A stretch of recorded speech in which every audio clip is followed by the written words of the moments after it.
શ્રી ગણેશાય નમઃ. નમસ્કાર દર્શક મિત્રો. દેવગુરુ બૃહસ્પતિનું રાશિ પરિવર્તન કઈ તારીખથી છે અને તમારી રાશિ માટે કેવું ફળદાયક હશે એના વિશેની આપણે માહિતી જોઈએ. મેષ રાશિ અક્ષર અલય નિર્ણય સાગર પંચાંગ મુજબ તારીખ 14/5/2025 બુધવારે રાત્રે 10:35 દેવગુરુ બૃહસ્પતિ રાશિ પરિવર્તન કરે છે, જે વૃષભ રાશિમાંથી એ રાશિ પરિવર્તન કરી અને મિથુન રાશિમાં એ ગોચર કરશે, જે તમારી મેષ રાશિ માટે ત્રીજા ભાવથી એ ગોચર રહેશે. આજે ત્રીજું સ્થાન જોઈએ તો ભાઈ બહેનનું સુખ, પરાક્રમ ભાવ એમાંથી જોવાય છે. તો અહીંયા તમને ભાઈ બંધુનું સુખ સારું બને, બહેનનું સુખ સારું મળે. બીજું, પરાક્રમમાં વૃદ્ધિ થાય. ગુરુ તેમના પરમ શત્રુ બુધની રાશિમાં છે.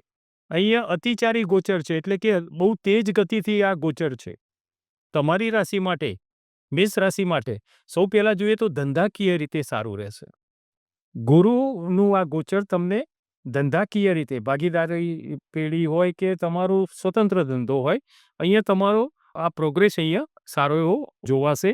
નોકરી કરતા માટે પણ અહીંયા આ ગુરુ અહીંયા સારું ફળ આપશે. બીજું, આપણા સનાતન ધર્મમાં માતા પિતા પછી ઉત્તમ સ્થાન અપાય છે એ ગુરુનું છે. આ દેવોના પણ ગુરુ છે. કીધું ને કે દેવોને પણ જ્ઞાન આપનારા. જેમ માતા પિતા સંતાનનું ખોટું નથી કરતા, એમનું સુખ ઈચ્છતા હોય છે, તેમ ગુરુ પણ ઉત્તમ ફળ જ આપતા હોય છે. ગુરુના પરમ મિત્ર મંગળ છે, જે પરાક્રમના કારક છે. અહીં તમને પરાક્રમ તમારું વધે, કાર્યશૈલી, કાર્ય કરવાની પદ્ધતિ બદલાય. જે આળસ હતી ને એ હવે ઓછી થાય. કામ કરવા માટેનું તમારું આમ શું કહેવાય, જોશ, ઉત્સાહ આ બધું વધે. ધર્મ કાર્ય તમે કરી શકો. ગુરુ છે ને ધર્મ કાર્ય કરાવે, ધાર્મિક પ્રવાસ કરાવે. ગુરુ વિદ્યાર્થીઓ માટે પણ જ્ઞાનના દાતા છે. ગુરુની દશા જે છે ને એની ઇફેક્ટ ગુરુ જે છે એમની 16 વર્ષથી 21 વર્ષ સુધીની એ હોય છે. આમાં એ પ્રભાવ આપતા હોય છે અને ખરેખર અભ્યાસ માટેનો પરફેક્ટ એ સમય હોય છે 16 થી 21 વર્ષ. તમે એ વખતે જ તમારી લાઈન પકડી શકો છો. એનાથી તમારું આખું કેરિયર બનતું હોય છે. અહીં વિદ્યાર્થીઓ માટે ગુરુ સારું ફળ આપનારા રહેશે. મેષ રાશિના વિદ્યાર્થીઓ માટે ગુરુ તમારી જન્મકુંડળીમાં કેન્દ્ર સ્થાને હશે ને, અથવા તો સ્વગૃહી હશે, અથવા તો કોઈ શુભ ગ્રહ સાથે હશે, તો તમને નાણાકીય રીતે સારું રહેશે. આર્થિક સુખાકારી સારી કરાવશે, સુખ સંપત્તિ આપનારા બનશે. ગુરુ છે ને એ ધનથી લાભ કરાવે, આર્થિક સુખાકારી વધારે, માન સન્માન અપાવે. એમ લાગે કે કોઈ બહુ સુખી વ્યક્તિ છે એવો પ્રભાવ અપાવે. આ માન સન્માન આપનારા આ ગુરુ તમને તમારું પરાક્રમ, તમારી મહેનતનું સારું એવું ફળ આપે. ગુરુ કર્ક રાશિમાં ઉચ્ચના બને છે, જ્યારે શનિની મકર રાશિમાં એ ગુરુ નીચના બનાય છે. તો ગુરુની અધિપત્યવાળી બે રાશિ છે, ધન અને મીન. ધન રાશિના સ્વામી પણ ગુરુ છે અને મીન રાશિના સ્વામી પણ ગુરુ છે. અહીં ગુરુ એક રાશિમાં 12 મહિના સુધી રહેશે. ગુરુની 3 દ્રષ્ટિ છે. ગુરુની 5મી દ્રષ્ટિ, 7મી અને 9મી. અને ગુરુ જે સ્થાનમાં હોય એ, ધારો કે અહીંયા મિથુન રાશિમાં છે અને 3 દ્રષ્ટિ, તો કુંડળીના 4 ભાવને પ્રભાવિત કરે છે ગુરુ.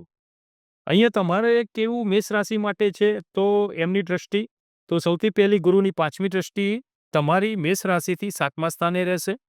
7મું સ્થાન કલત્ર સ્થાન છે. જીવનસાથીનું સુખ તમને સારું મળે. ગુરુની 7મી દ્રષ્ટિ તમારી રાશિથી 9મા ભાગ્ય સ્થાને રહેશે. અહીંયા આ પણ ભાગ્ય તમારું ઉજળું કરે. ગુરુની દ્રષ્ટિ હંમેશા શુભ હોય છે. એવું કહે છે કે સ્થાનમાં હાનિ કરે, પણ દ્રષ્ટિથી ગુરુ શુભ ફળ આપે છે. સ્થાન હાનિ કરો ગુરુ અને સ્થાન વૃદ્ધિ કરો શનિ. શનિ જે સ્થાનમાં હોય ને વૃદ્ધિ કરે અને દ્રષ્ટિથી ખરાબ ફળ આપે, જ્યારે ગુરુ દ્રષ્ટિથી શુભ ફળ આપતા હોય છે. અહીં તમને સારો ગ્રોથ તમારો જોવાય. તમારી પ્રોગ્રેસ અહીંયા તમારું આ એક વર્ષ છે ને, આ વર્ષ ગુરુના ગોચરથી તમને સારો ગ્રોથ અપાવે, તમને ખૂબ આર્થિક રીતે સુખાકારી અપાવે, સારો ભાગ્યોદય કરાવે. 9મા સ્થાને દ્રષ્ટિ છે એટલે ભાગ્યની વૃદ્ધિ કરાવે. ગુરુની 9મી દ્રષ્ટિ તમારી રાશિથી 11મા સ્થાને રહેતા તમને અહીંયા સારા ચાન્સ મળે, બેનિફિટ મળે, લાભ, આયનું ખાનું છે, આવકનું સારા બધા સોર્સ મળી આવે તમને. અને એમાંથી તમને ઓપ્શન પણ તમે એમાંથી મેળવી શકો કે હું આ પસંદ કરું કે આ સમય એવો છે કે તમને સારું રોજગાર પણ મળે, સારી નોકરી મળી શકે, નોકરી કરતા માટે પણ સારો પ્રમોશન એમાં પ્રાપ્ત કરાવી શકે. અહીંયા સ્ત્રીઓ માટે આ વર્ષ તમને તમારી બચત વધારશે. તમારું જે ખર્ચ જે વધી ગયા હોય અને બેલેન્સ ઓછું થયું હોય તો આ એવો સમય છે કે તમે અહીંયા આવકથી તમે તમારી બચત વધારી શકશો. તમારે એક જ વસ્તુ ધ્યાન રાખવાની છે કે કારણ વગરની ચિંતાઓ છોડી દેવાની છે અને કોઈનામાં પણ જે તમારો સ્વભાવ છે મેષ રાશિનો અવયવ મસ્તક છે. એટલે તમારો સ્વભાવ છે આગળ પડીને આગેવાની લઈને કામ કરવાનું.